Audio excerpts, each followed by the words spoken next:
Welcome to Amina TV Network, your premier source for insightful news and captivating stories from Liberia and the global world. Stay informed with our comprehensive coverage, bringing you the stories that matter most and connecting you to the heart of Liberia and beyond. This is Amina TV Network. Inform, inspire, and engage. Welcome, everyone, to a brand new journey in media. A fresh voice in the world of news and storytelling. We are thrilled to introduce you to Amina TV Network, your new premier destination for insightful news, in-depth analysis, and truly captivating stories, not just from the heart of Liberia, but from across the globe in today's fast.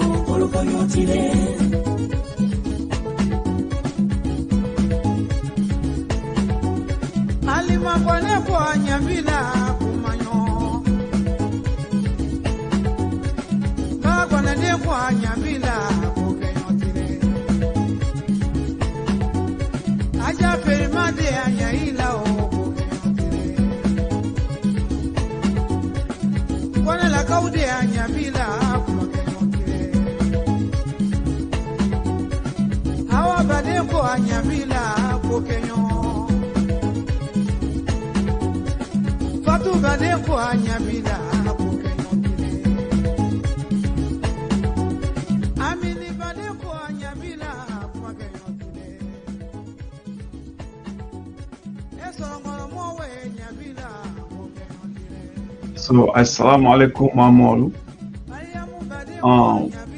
Moi fait ka development me no moi fait ka wodlu foya.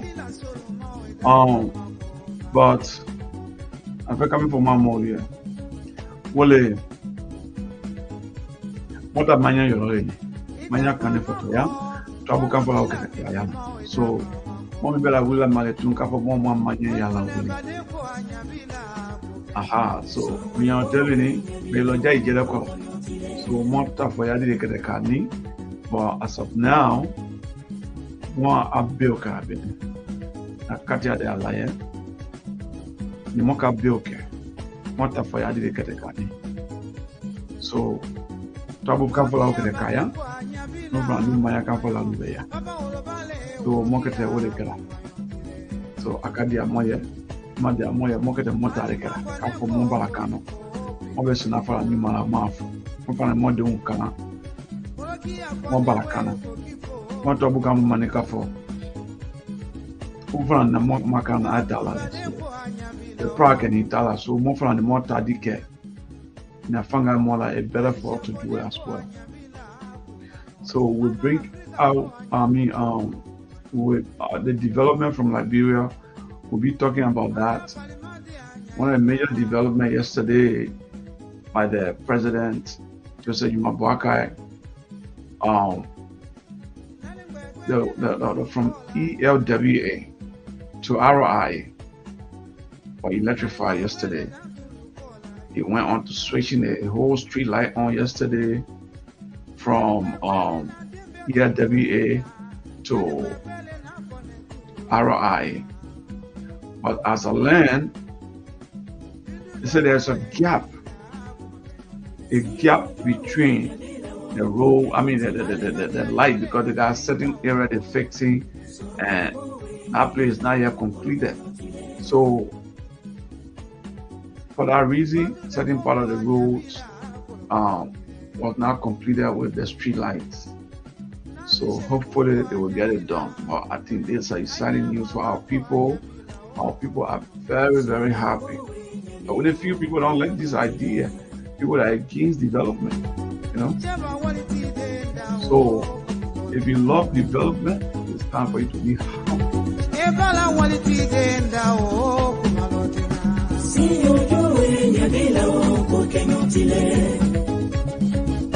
We have another name for this movement.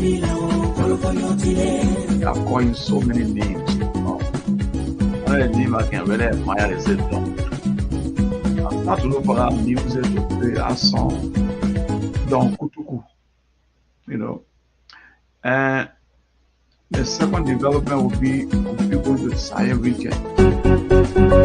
Our brothers,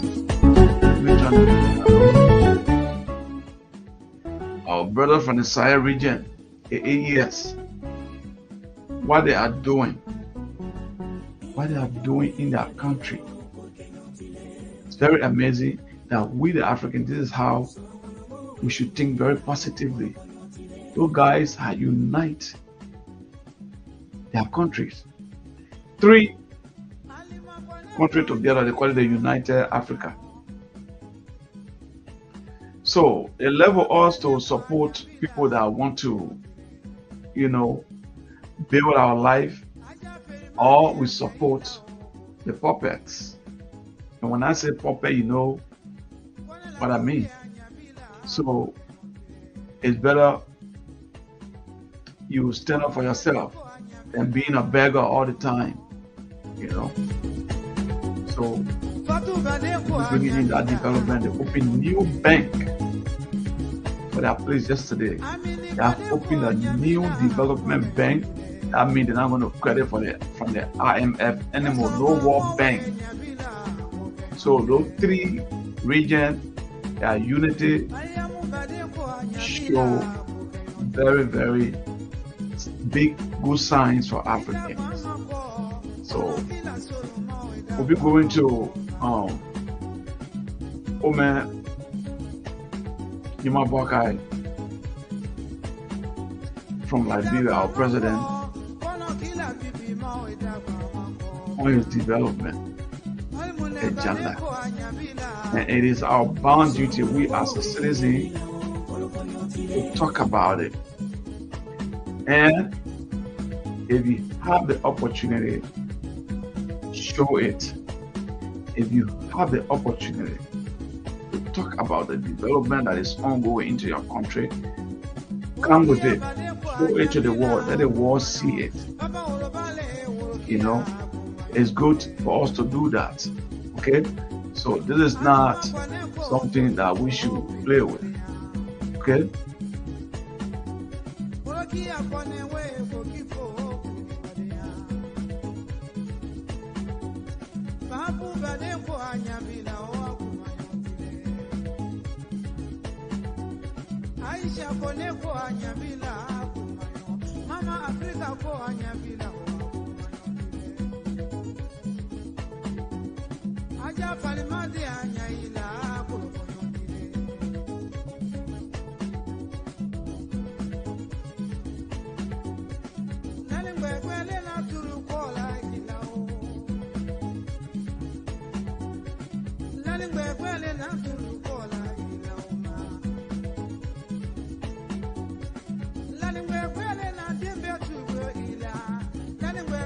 With the light they turned on yesterday from RIA to ELW, to ELWA. Let's say I took it the opposite way.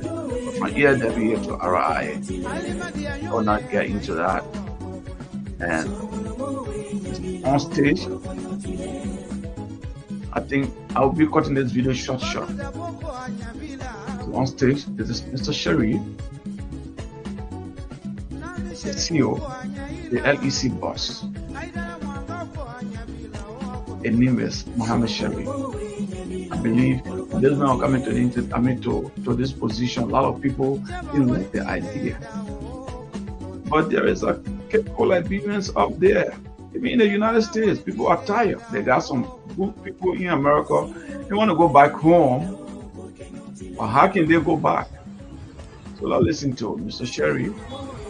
Your Excellency, Jason Yumabokai Senior,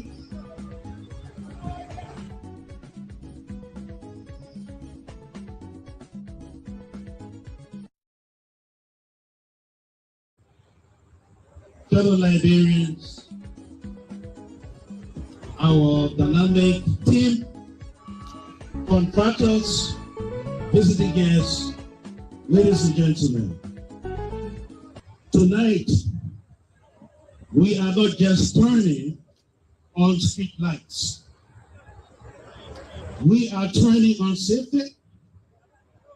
We are turning on opportunity. We are turning on confidence in public infrastructure. What we are commissioning today is not a single project in a single place.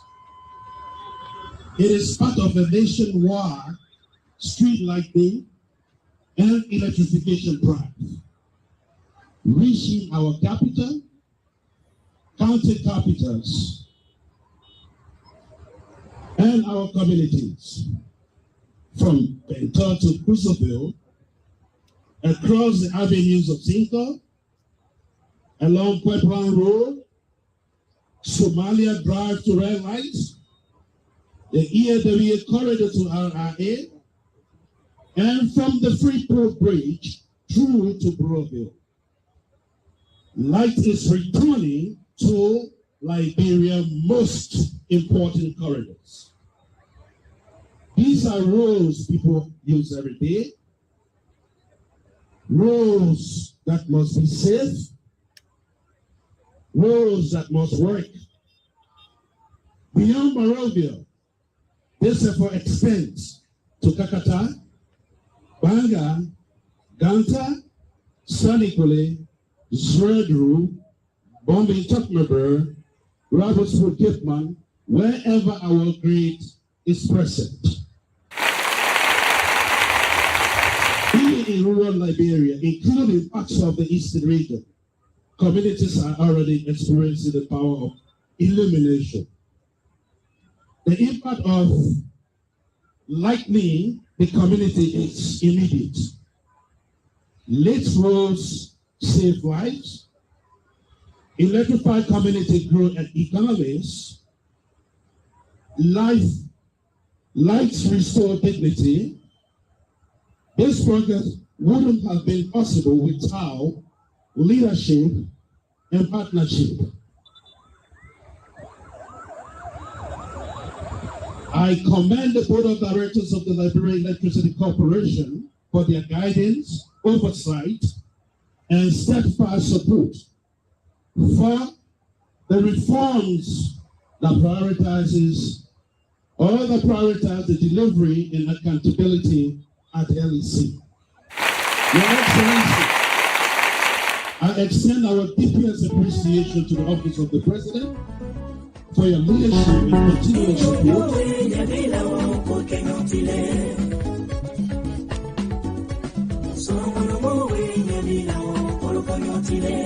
So with that, we'll be just going fast, and we'll be bringing the president so that he can do his statement. After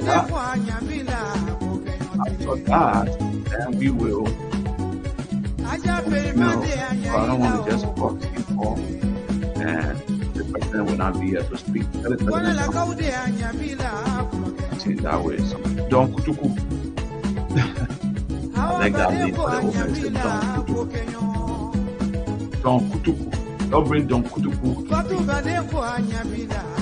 And if you overlook this old man, this old man will go for a long time. And as long as he's doing the best thing for our country, I will pray for you. Any other person come like that if you do for our country. I think we'd like you to stay there because there are these politicians that come and just eat our money, our country money. Very ugly. So don't bring Don Kutuku. Let Don Kutuku come and speak to us. And I need to get old man Don Kutuku. Okay. Don Kutuku, let's go.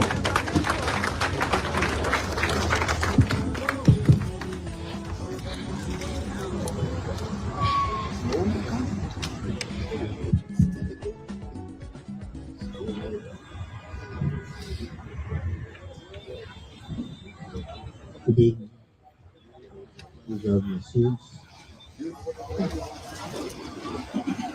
And thank God for being here together tonight. And we recognize the President of our Acting Minister of State, the President that way.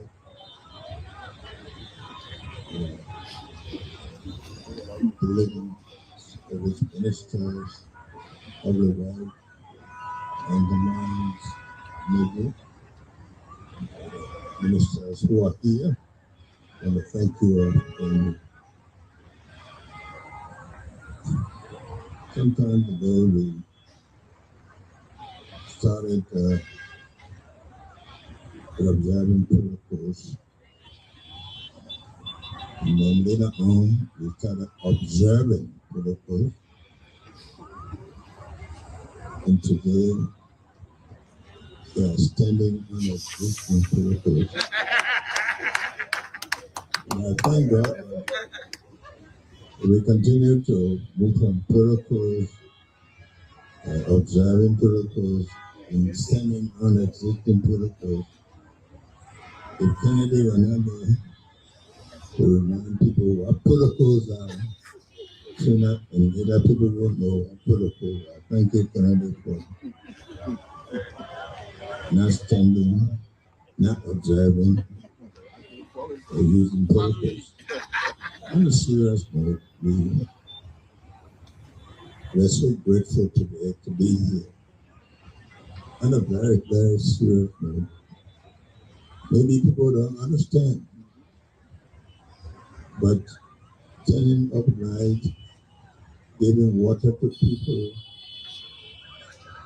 taking the road, is respect to the people, dignity in life, telling the people we are all human beings, we are very important, and we deserve this. And that's what I feel about it. You live in a community and you have electricity, maybe you have a generator, and everybody around you is without. You become the envy of that community. And besides that, it makes it difficult for you. So in this particular way, we want to thank the Liberia Electricity Corporation, especially under the current management, for being very intentional and conscious of their obligation to their nation and their friends. But also want to thank our neighboring countries, the Ouattara, Angola, Cote d'Ivoire, and Guinea for being good neighbors, helping us in our shortfalls for electricity, but also to the LEC again for being very responsible. Because when we came to government, I was told at the time that we were owing pretty well up to $13 million. And that I immediately made pretty well first into the visit. And you know how embarrassing it was to go. All right, so to not waste our time, what you owe. I would like to forward this a little bit, because I would like to forward. Go and they were very much being thankful. We could not have done any of these things here, be where we are. And for the blessing of running into Sharif while he was there, getting the I would forward this a little bit so that. Let me forward a little bit while he's talking. Just to make things fast so you can turn this light on.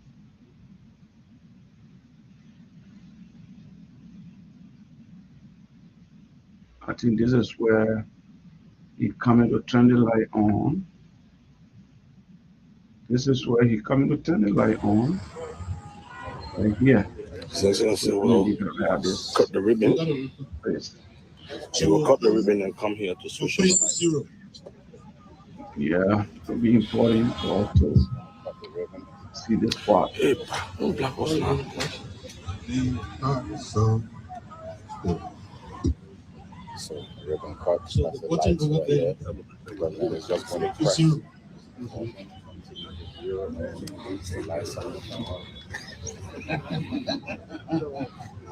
Yes. Let me turn it on. And so we will. Look at Don Are you ready? You're looking at the button you're supposed to press. 1, 0. The lights. It's on. Let's see the light.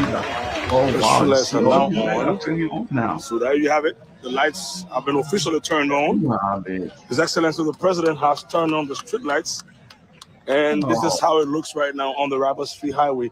We shall endeavor to take a drive from here up to the highway to have a first look for ourselves and see. The president will do a drive-through. There will be a drive-through. I might have to leave my vehicle here. I might have to leave my vehicle here to join my colleagues to have a first-hand view of how the streets look and possibly speak to. So we shall be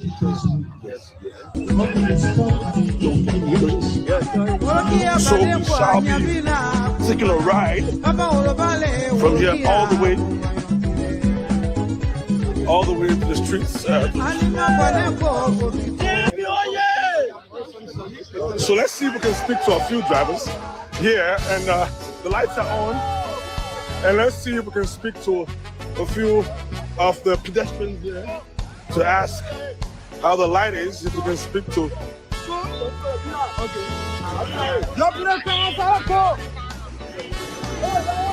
The street lights are now on. So if you can see from the far distance there, these are the lights. The lights are on here on the Rappers Free Highway, and we are going to take a drive from here all the way. We are going to take a drive all the way from here. So Liberians are happy. Liberians are displaying their gratitude.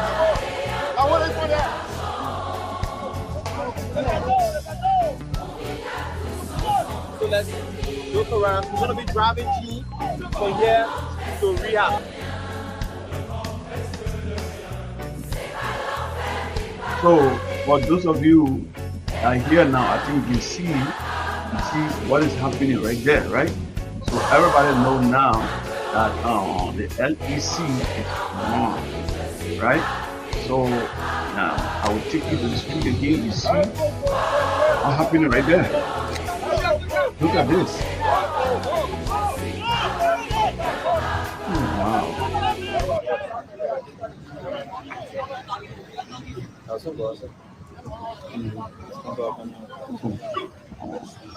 Let's see if we can catch a few words from residents that are here. They are speaking to the press and they are talking about the lights. I'm not too interested in that. I want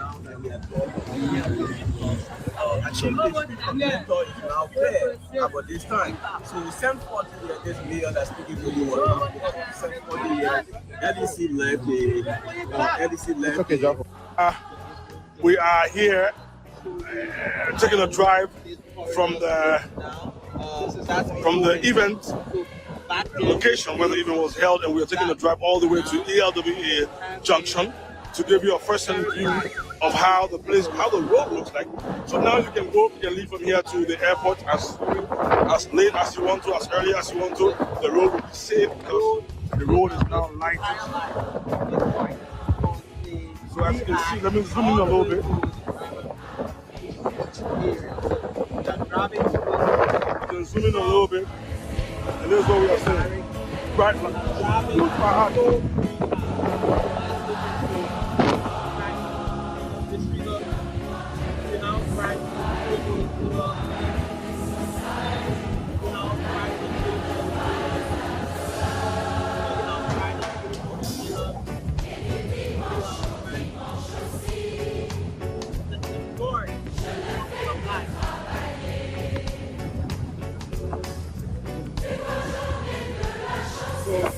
cannot hear me now because the noise and the breeze, wind is blowing so violent.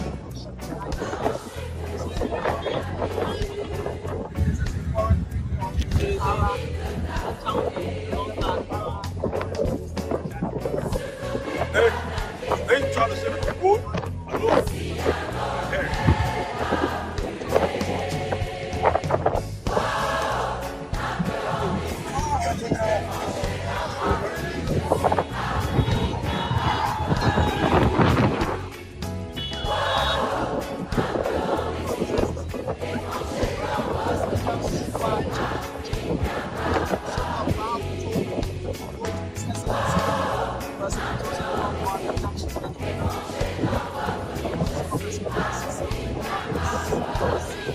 So the lights are on, citizens are cheering.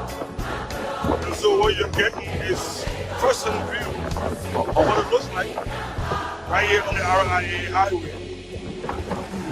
This is how it's going to be looking like from now on. But His Excellency the President has ensured the light is on and our streets are safe. You can drive from here to the airport and you can be rest assured that you can drive safely.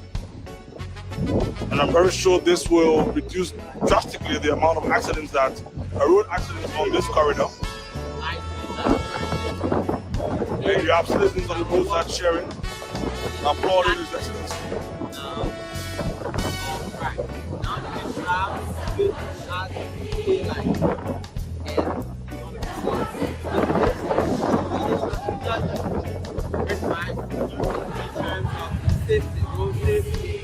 Security, I think it's very important to society.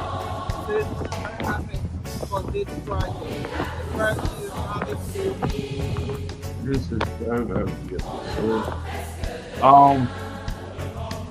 So I think we have seen part of that. So now everybody knows that from RIA to PLWA, there is now electricity, free electricity.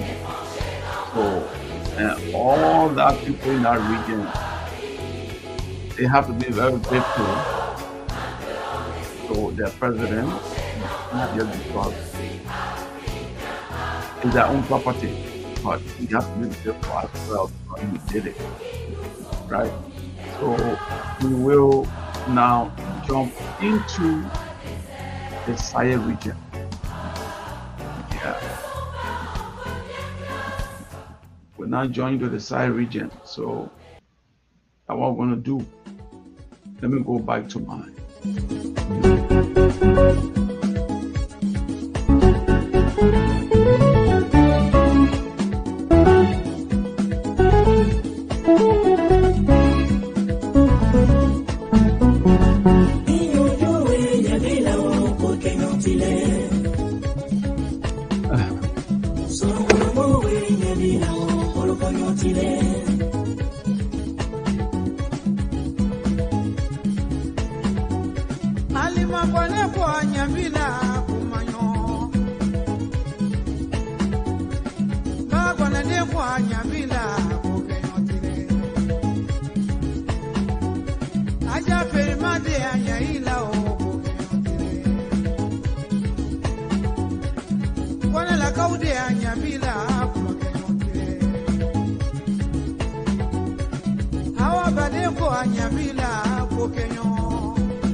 Burkina Faso, Mali, and Niger. What they have done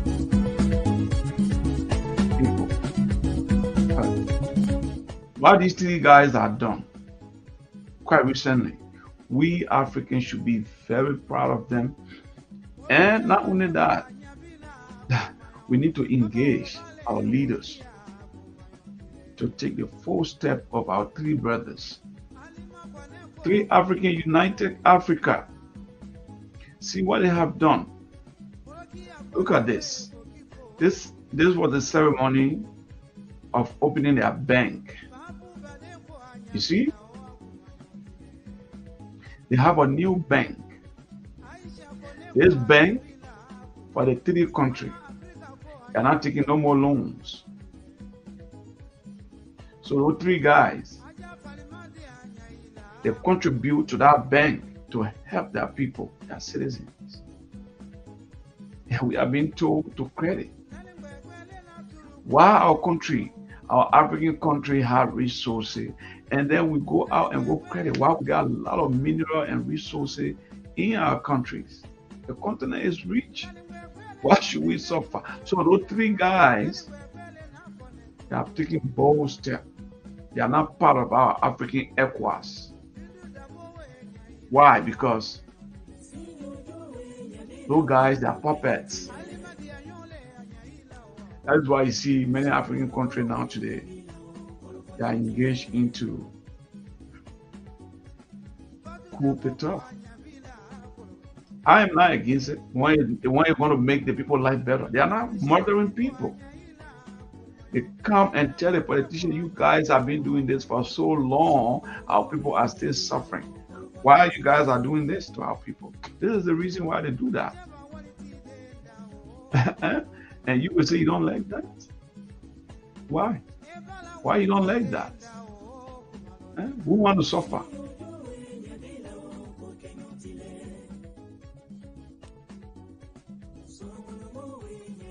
Let me go to our young president,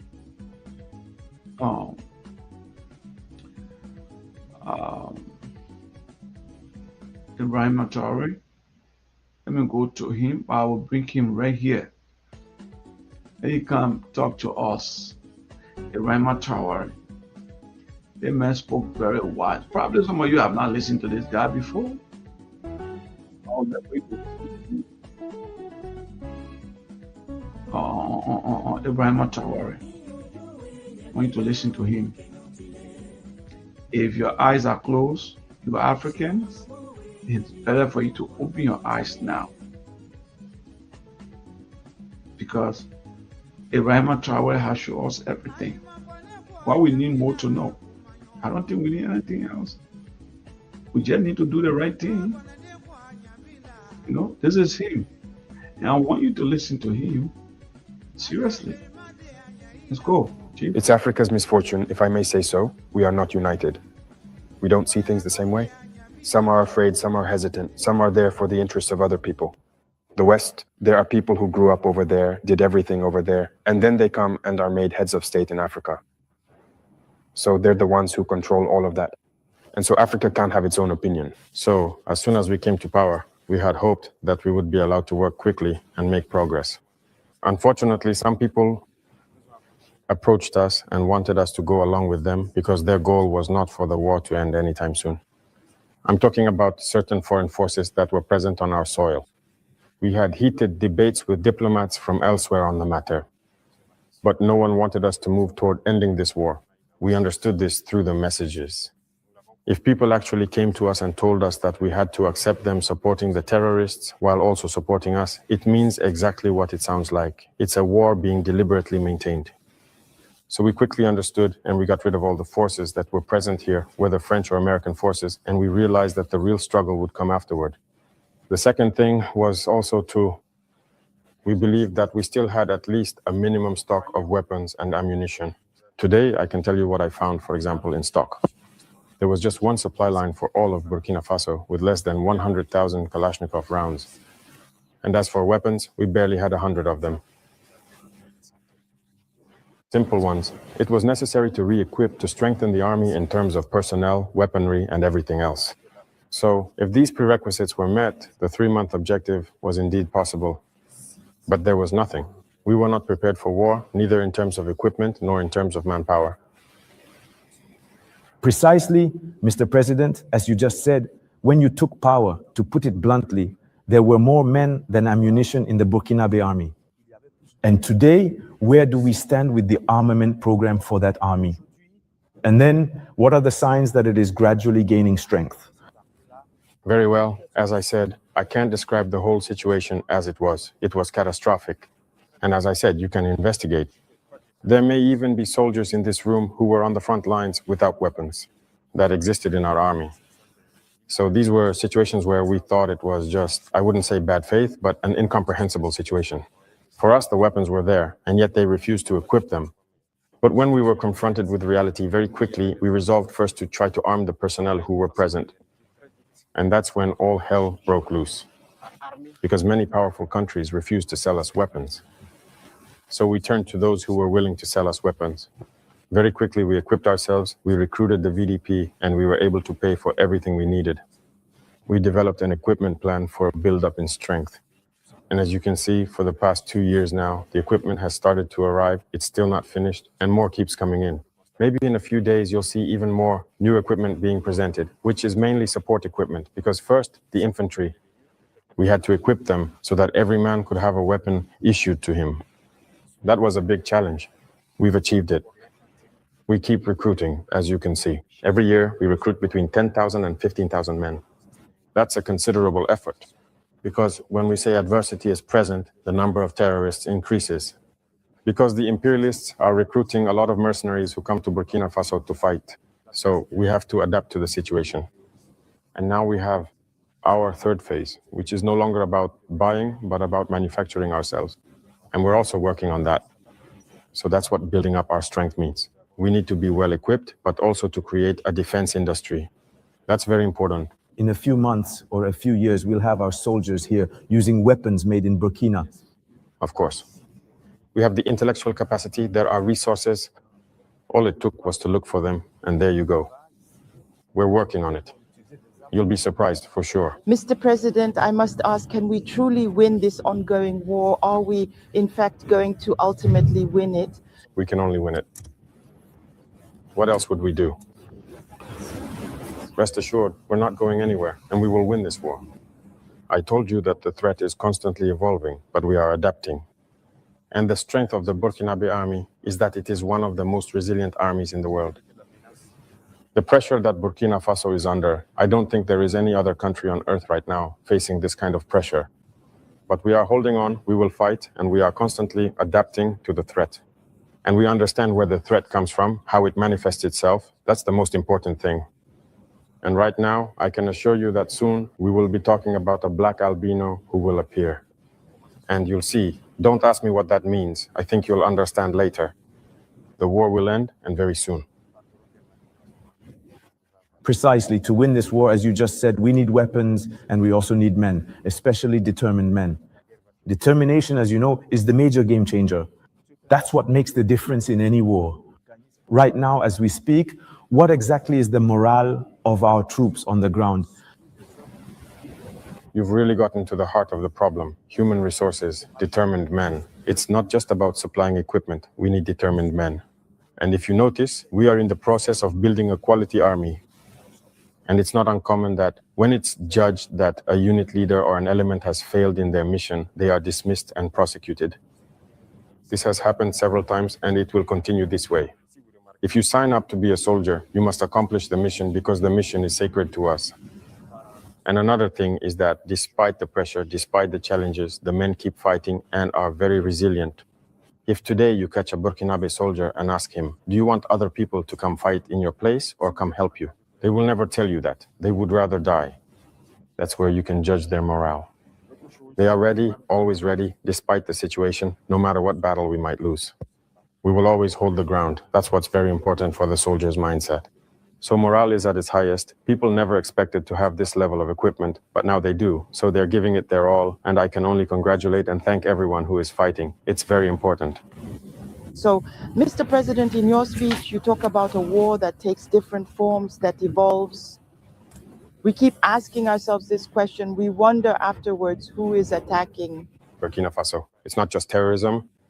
It's a war to seize our resources and prevent us from developing. I once explained this in a speech, I believe.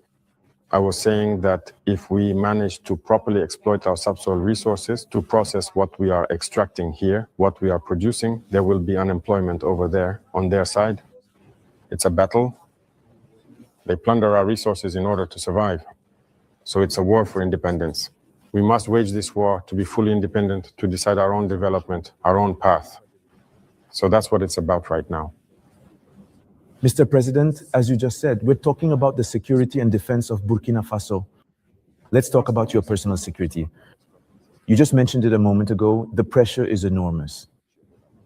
It's huge. The danger comes from everywhere.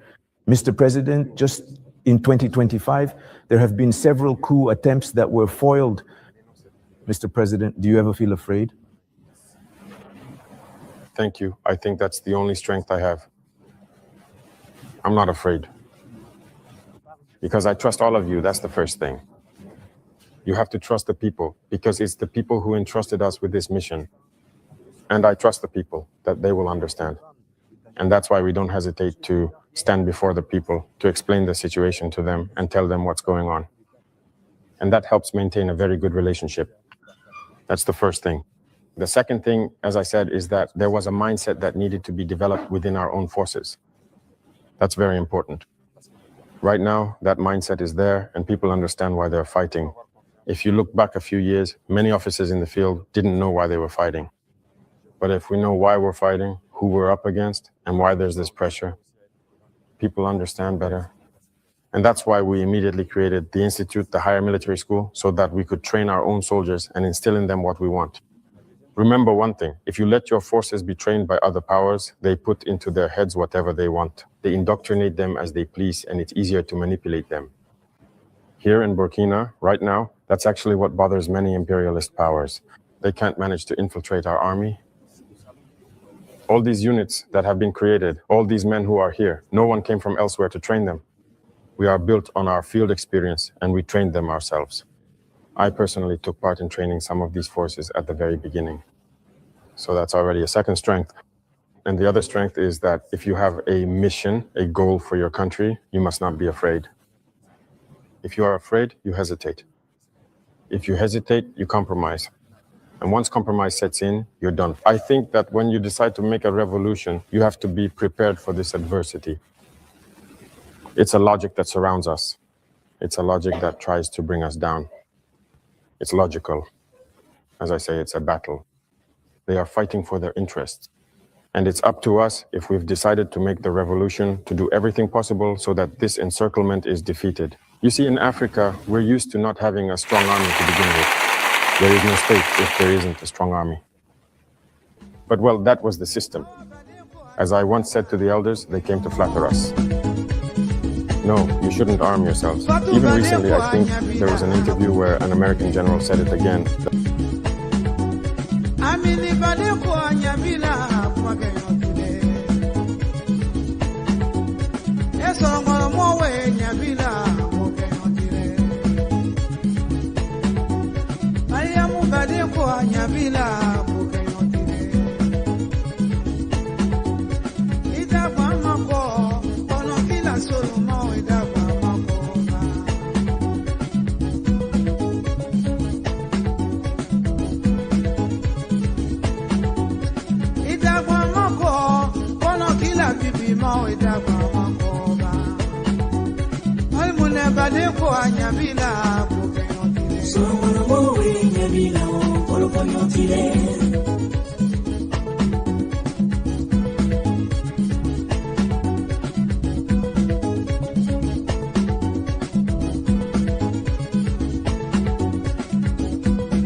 ena ke go kli agri ke pro ba pro go kli yela ka o ma mala na ba mo la misile ba to sangare ma du ti den dole manja babili kuja sangare ma du ti den dole manja sangare ma ida am ta bara dia na no la le tiro oh ni ke gure do tile la ko ni ko tile la ko ni ke gure si tile la ko la afo ngana ni ke ko kli ko de re bra la ena ke ko kli ate agroman ko kli na agro ko kli agroman ko kli na agro ko kli tani ni me la ka di ra